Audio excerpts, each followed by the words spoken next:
Hey there, loves of fellows. Welcome back to our channel again. In today's video, you are going to see how you can just use location sharing on your Snapchat on your Android phone. So let's head over to our Snapchat application first. Once you're there, make sure you've logged in into your desired account and then head over to this location icon on the bottom left corner. And once you're there, there will be a map loading for you. And here, as you can see, I have turned on my location of my Android phone. I can see where I am currently. So here you have to just all you need to do is just to turn on your mobile's location, and then you can just use it. And you can also send your current location to people. So go to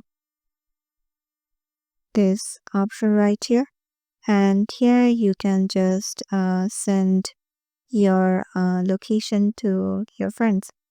So yeah, this is how you can just do it. Hope this video will help you out and we will see you in the next video.